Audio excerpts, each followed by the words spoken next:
उत्पन्ना एकादशी। उत्पन्ना एकादशी को उत्पत्ति एकादशी भी कहते हैं। उत्पत्ति एकादशी का व्रत हेमंत ऋतु के मार्गशीर्ष मास के कृष्ण पक्ष में किया जाता है। युधिष्ठिर ने कथा जो है वो इस प्रकार से है, ये महात्म भी है और कथा भी है। युधिष्ठिर जी ने भगवान श्री कृष्ण से पूछा, भगवान, पुण्यमयी एकादशी तिथि की उत्पत्ति कैसे हुई? इस संसार में वह क्यों पवित्र मानी गई है और देवताओं को कैसे प्रिय हुई? श्री भगवान जी बोले, हे कुंती नंदन, प्राचीन समय की बात है। सतयुग में मूर नामक दैत्य रहता था। वह बड़ा ही अद्भुत और अत्यंत रौद्र तथा संपूर्ण देवताओं के लिए भयंकर था। उस काल रूपी दुरात्मा महाअसुर ने इंद्र को भी जीत लिया था। संपूर्ण देवता उससे परास्त होकर स्वर्ग से निकाले जा चुके थे और शंकित तथा भयभीत होकर पृथ्वी पर विचरा करते थे। एक दिन वह देवता महादेव जी के पास गए। वहां इंद्र ने भगवान शिव के आगे सारा हाल कह सुनाया। इंद्र बोले, हे महेश्वर, ये देवता स्वर्ग लोक से निकाले जाने के बाद पृथ्वी पर विचर रहे हैं। मनुष्यों के बीच रहना हमें शोभा नहीं देता। हे देव, कोई उपाय बतलाइए, देवता किसका सहारा लें? तब महादेव जी ने कहा, देवराज, जहाँ सबको शरण देने वाले, सबकी रक्षा के लिए तत्पर रहने वाले जगत के स्वामी भगवान गरुड़ ध्वज विराजमान हो, तुम वहां जाओ, वही तुम लोगों की रक्षा करेंगे। तब भगवान श्री कृष्ण कहते हैं, युधिष्ठिर, महादेव जी ने जब यह बात कही तो इसको सुनकर बुद्धिमान देवराज इंद्र संपूर्ण देवताओं के साथ क्षीर सागर में गए, जहां भगवान गदाधर सो रहे थे। इंद्र के ने हाथ जोड़कर उनकी प्रार्थना की, उनकी स्तुति की। इंद्र बोले, देवेश्वर, आपको नमस्कार है। हे देव, आप ही पति, आप ही मति, आप ही कर्ता, आप ही कारण हैं। आप ही सब लोगों की माता और आप ही इस जगत के पिता हैं। देवता और दानव दोनों ही आपकी वंदना करते हैं। हे पुंडरीकाक्ष, आप दैत्यों के शत्रु हैं। हे मधुसूदन, हम लोगों की रक्षा कीजिए। प्रभो जगन्नाथ, अत्यंत उग्र स्वभाव वाले महाबली मूर नामक दैत्य ने इन संपूर्ण देवताओं को जीतकर स्वर्ग से बाहर निकाल दिया है। भगवान देवेश्वर, शरणागत वत्सल देवता भयभीत होकर आपकी शरण में आए हैं। दानवों का विनाश करने वाले कमल नयन भक्त वत्सल देवेश्वर जनार्दन, हमारी रक्षा कीजिए, हमारी रक्षा कीजिए, हमारी रक्षा कीजिए। भगवान शरण में आए हुए देवताओं की सहायता कीजिए। इंद्र की बात सुनकर भगवान बोले, देवराज, ये वह दानव कैसा है? उसका क्या रूप है? क्या बल है? कैसा है? तथा उस दुष्ट के रहने का स्थान कहाँ है? इंद्र बोले, देवेश्वर, पूर्व काल में ब्रह्मा जी के वंश से तालजंघ नामक एक महान असुर उत्पन्न हुआ था, जो अत्यंत भयंकर था। उसका पुत्र मूर नामक दैत्य है। वह भी अत्यंत उत्कृष्ट, महापराक्रमी और देवताओं के लिए भयंकर है। चंद्रावती नाम के प्रसिद्ध एक नगरी में उसी में स्थान बनाकर वह निवास करता है। उस दैत्य ने समस्त देवताओं को परास्त करके उन्हें स्वर्ग लोक से बाहर कर दिया। उसमें एक ही इंद्र को स्वर्ग के सिंहासन पर बैठाया है। अग्नि, चंद्रमा, सूर्य, वायु, वरुण भी उसने दूसरे बनाए हैं।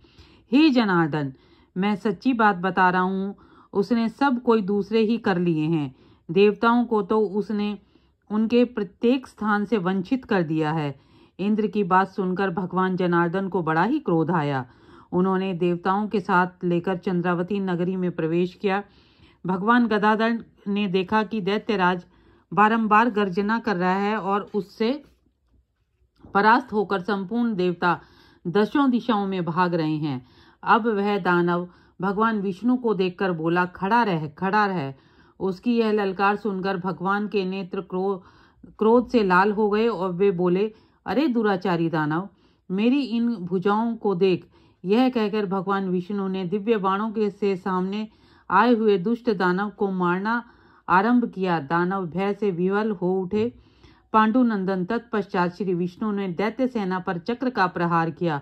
उससे छिन्न भिन्न होकर सैकड़ों योद्धा मौत के मुख में चले गए। इसके बाद भगवान मधुसूदन बद्रिकाश्रम को चले गए। वहां सिंगावती नाम की गुफा थी, जो 12 योजन लंबी थी। पांडुनंदन, उस गुफा में एक ही दरवाजा था। भगवान विष्णु उसी में जाकर सो गए। वह दानव मूर भगवान को मार डालने के उद्योग से उनके पीछे पीछे तो लगा ही था, अतः उसने भी उसी गुफा में प्रवेश किया। वहां भगवान को सोते हुए देख बड़ा ही हर्ष हुआ।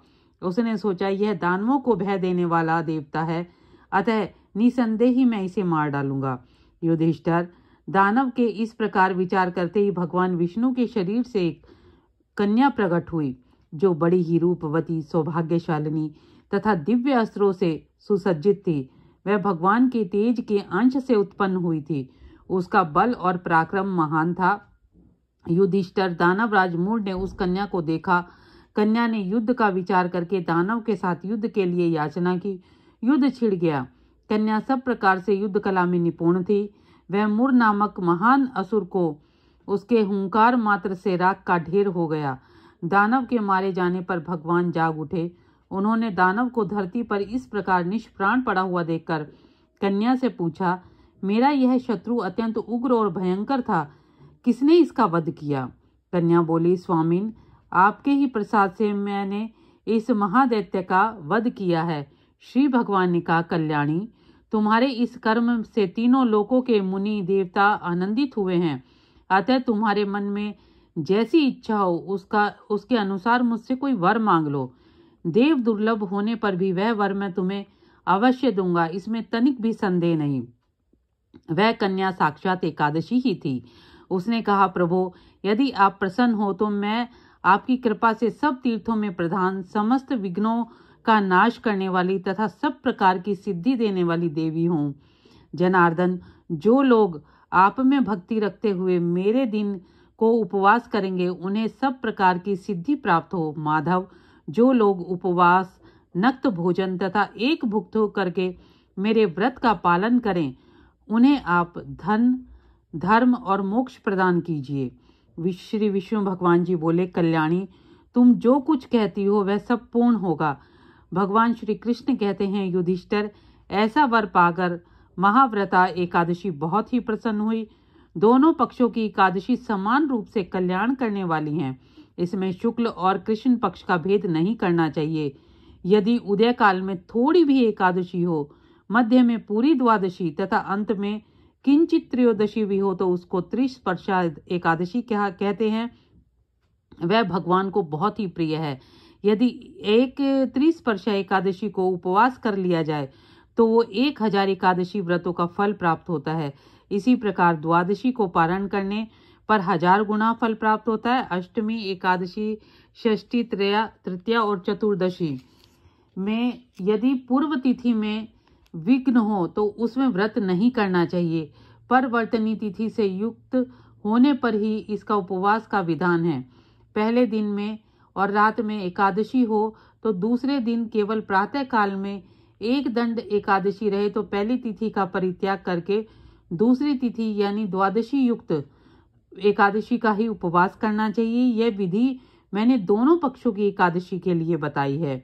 जो मनुष्य एकादशी का उपवास करता है वह वैकुंठ धाम को जाता है, जहाँ साक्षात भगवान गरुड़ ध्वज विराजमान रहते हैं। जो मानव हर समय एकादशी के महात्म्य का पाठ करता है उसे 1000 गोदान के पुण्य का फल प्राप्त होता है। जो दिन या रात में भक्ति पूर्वक इस महात्म्य का श्रवण करता है वे निसंदेह ब्रह्म हत्या आदि पापों से मुक्त हो जाते हैं। एकादशी के समान महापाप नाशक व्रत कोई दूसरा नहीं है। इस प्रकार भगवान श्री कृष्ण ने युधिष्ठिर को ये पूरी एकादशी उत्पन्ना की कथा सुनाई। जो कोई भी इस कथा को सुनता है, कहता है, सुनता है, सुनाता है, उसके सभी मनोकामना पूर्ण होती हैं, उसके सभी पापों का नाश हो जाता है।